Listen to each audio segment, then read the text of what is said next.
Hello.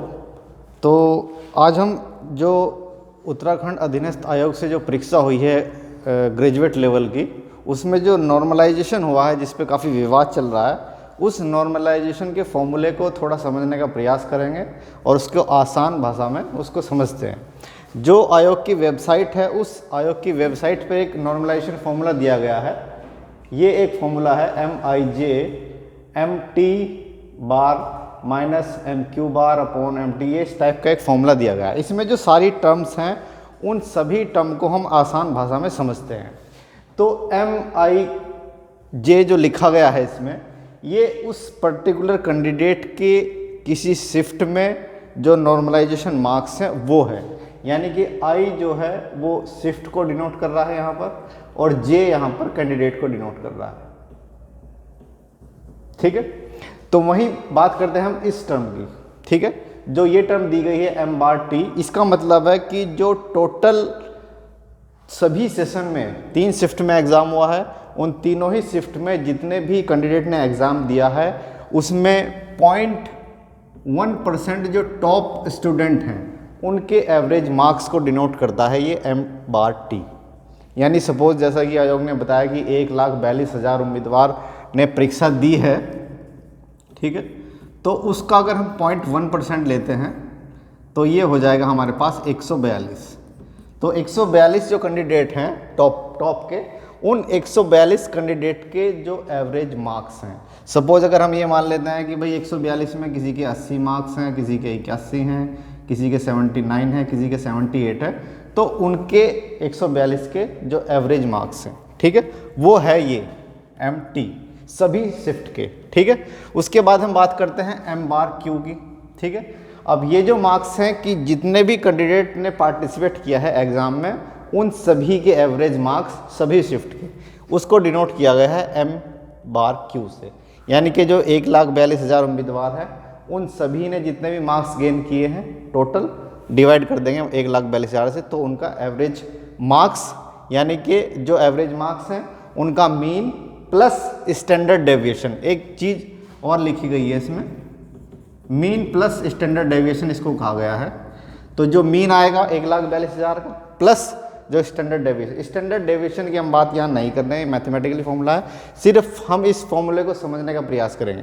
तो ये mean है सभी शिफ्ट का, ऑल शिफ्ट का। ठीक है, जो 3 शिफ्ट में एग्जाम हुआ है उन सभी शिफ्ट का मीन प्लस स्टैंडर्ड डेविएशन है ये MQ। उसके बाद हम बात करते हैं MTI।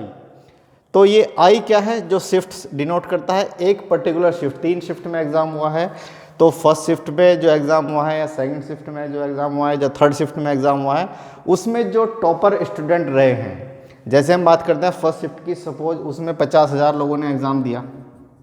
ठीक है, और उन 50,000 में जो 0.1% जो टॉपर स्टूडेंट हैं उसमें कितने बैठते हैं यहाँ पर, तो ये हो जाएंगे 50 स्टूडेंट। तो 50 स्टूडेंट के जो एवरेज मार्क्स हैं उस पर्टिकुलर शिफ्ट के, वो हो जाएंगे हमारे MTI। ठीक है, ये हो जाएंगे उस पर्टिकुलर शिफ्ट के टॉपर के मार्क्स, एवरेज मार्क्स। ठीक है, वहीं हम बात करते हैं MQI की।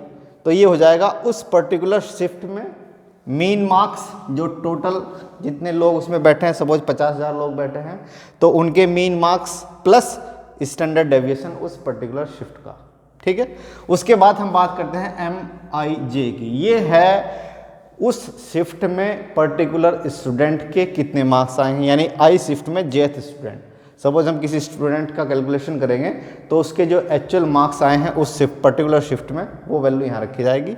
उसके बाद ये रखा गया है इसमें MQI, यानी कि उस पर्टिकुलर शिफ्ट में जो मीन मार्क्स आए हैं प्लस स्टैंडर्ड डेविएशन जितना रहा है, ये वाली वैल्यू ये रखी जाएगी यहाँ पर माइनस दिस, प्लस MQG। ये जो वैल्यू है कई एग्ज़ाम में इसको रखा गया है, जैसे NTPC रेलवे की बात हम करते हैं तो MQGM रखा गया है। इसका मतलब है कि जो सभी शिफ्ट में मीन प्लस स्टैंडर्ड आया है, सभी शिफ्ट का अलग अलग जो शिफ्ट का आया है उसमें मैक्सिमम किसका था वो वैल्यू रखते हैं कई लोग। यहाँ पर आयोग ने रखा गया है कि MQG है हमारा, यानी कि जो सभी शिफ्ट के एग्ज़ाम हुए हैं उन सभी शिफ्ट के एग्ज़ाम में जो मीन प्लस स्टैंडर्ड डेविएशन है वो वैल्यू रखी है। तो उससे उसकी बात हम यहाँ नहीं कर रहे हैं कि कौन सी वैल्यू रखी है, किससे क्या हो रहा है। अब हम देखते हैं कि ये जो फॉर्मूला लगा है इससे किस प्रकार से, किस टाइप से जो स्टूडेंट, जो कैंडिडेट है, उनके मार्क्स वेरी किए हैं या माइनस हुए हैं। ठीक है, एक आसान लैंग्वेज में एक एग्जांपल लेके के तौर पर हम इसको समझते हैं। जैसे हमने एक कैंडिडेट लिया है, उस कैंडिडेट के सपोज मार्क्स हैं हमारे, इन सभी में हम वैल्यू रख रहे हैं। ठीक है, जैसे कोई कैंडिडेट था, उसके मार्क्स आए 55। ठीक है, ये वाली वैल्यू हो गई। ठीक है, 55 मार्क्स आए, और जो टॉपर रहे हैं, सभी शिफ्ट के जो टॉपर हैं, सपोज वो उनके मार्क्स आए हैं 80। हम ये लिख लेते हैं यहाँ पर। जैसे सभी जो तीनों शिफ्ट के एग्ज़ाम रहे, उन जो टॉप कैंडिडेट थे यानी 142 जो टॉपर थे, उनके एवरेज मार्क्स 80 आए हैं, माइनस जो तीनों शिफ्ट में एग्ज़ाम हुआ है। ठीक है, उन तीनों शिफ्ट में जो एग्ज़ाम हुआ है, उनके जो मीन प्लस स्टैंडर्ड डेविएशन की जो वैल्यू है, सपोज वो आई है हमारे पास 46, सपोज हम मान लेते हैं। ठीक है, उसके बाद डिवाइड जो पर्टिकुलर शिफ्ट में जो स्टूडेंट ने पार्टिसिपेट किया, उस शिफ्ट में जो टॉपर स्टूडेंट रहे, सपोज वो 50 स्टूडेंट रहे, और इस शिफ्ट में जो टॉपर की जो वैल्यू रहेगी उसमें ज़्यादा अंतर नहीं आएगा, सपोज हम मान लेते हैं कि भाई 78 रही है ये, माइनस उस पर्टिकुलर शिफ्ट में जो मीन प्लस स्टैंडर्ड डेविएशन रहा है, तो उसमें भी ज़्यादा अंतर नहीं आएगा, सपोज हम मान लेते हैं उसकी जो वैल्यू आई है वो लगभग 45 आई है। ठीक है, इनटू उस पर्टिकुलर कैंडिडेट के जिसके 55 मार्क्स थे, 55 माइनस MQI, यानी कि उस पर्टिकुलर शिफ्ट में जो मार्क्स हैं, मीन मार्क्स प्लस जो स्टैंडर्ड डेविएशन है, यानी कि ये 45। ठीक है, ये वैल्यू रखी है, प्लस जो average marks of all shift है, उसका mean plus standard deviation MQG, यानी कि 46। ठीक है, ये मैंने वैल्यू रख दी है यहाँ पर। तो इस तरीके से अगर हम इसको सॉल्व करेंगे, तो जो वैल्यू आई है वो आ रही है हमारे पास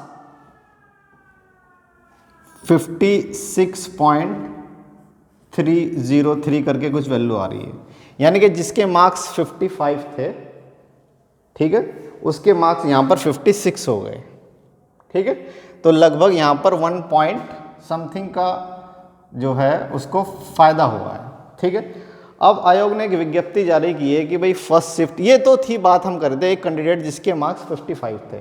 ठीक है, अब अगर हम जैसे कि आयोग ने बताया कि भाई फर्स्ट शिफ्ट में इतने मार्क्स इंक्रीज़ हुए हैं, सेकंड शिफ्ट में 4 पॉइंट समथिंग इंक्रीज़ हुए हैं, थर्ड शिफ्ट में -2 पॉइंट समथिंग हुआ है।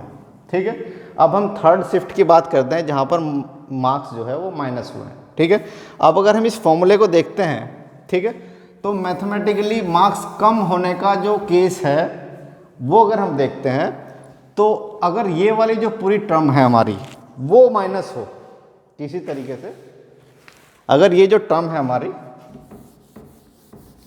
इसको थोड़ा समझने का प्रयास करेंगे हम, अगर ये जो टर्म हमें पास दी गई है, ये अगर किसी तरीके से माइनस हो जाए ये पूरी टर्म, तो तभी मार्क्स कम हो सकते हैं। ठीक है, मैथमेटिकली अगर हम देखें कि ये वाली जो टर्म है अगर वो माइनस हो तो तभी मार्क्स माइनस हो सकते हैं किसी भी शिफ्ट में या किसी भी कैंडिडेट के। ठीक है, अब माइनस कैसे हो सकते हैं मार्क्स, ये तो थे टॉपर के मार्क्स जो 0.1% टॉपर है, ये थे उस सभी शिफ्ट के एवरेज के मार्क्स, यानी कि जो हमने लिखा था, जैसे हमने 80 माइनस एक एग्जांपल लिया था 46 अपॉन ये उस पर्टिकुलर शिफ्ट के जो टॉपर के मार्क्स हैं 78 माइनस 45, तो जो टॉपर के मार्क्स हैं वो एवरेज मार्क्स से हमेशा ज़्यादा रहेंगे। ठीक है, तो ये तो माइनस नहीं हो सकता। उसके बाद हम बात करते हैं ये जो डिजिट है कि पर्टिकुलर कैंडिडेट के मार्क्स माइनस जो एवरेज मीन है प्लस स्टैंडर्ड डेविएशन है, जैसे हमने ये कंसिडर किया है इसमें 45। ठीक है, अगर किसी कैंडिडेट के मार्क्स इस 45 से कम आते हैं तो तभी ये जो टर्म है वो माइनस रहेगी। सपोज हम मान लेते हैं कि इसमें 42 आ गए। ठीक है, तो तब उसकी वैल्यू क्या रहेगी 45। तब जब हम इसको सॉल्व करते हैं तो इसकी जो वैल्यू आ रही है लगभग 34 अपॉन ये हो जाएगा 33 इंटू 3 माइनस 3 प्लस 45। ठीक है, तो इसको जब हम सॉल्व करेंगे तो ये वैल्यू आ रही है इसमें 1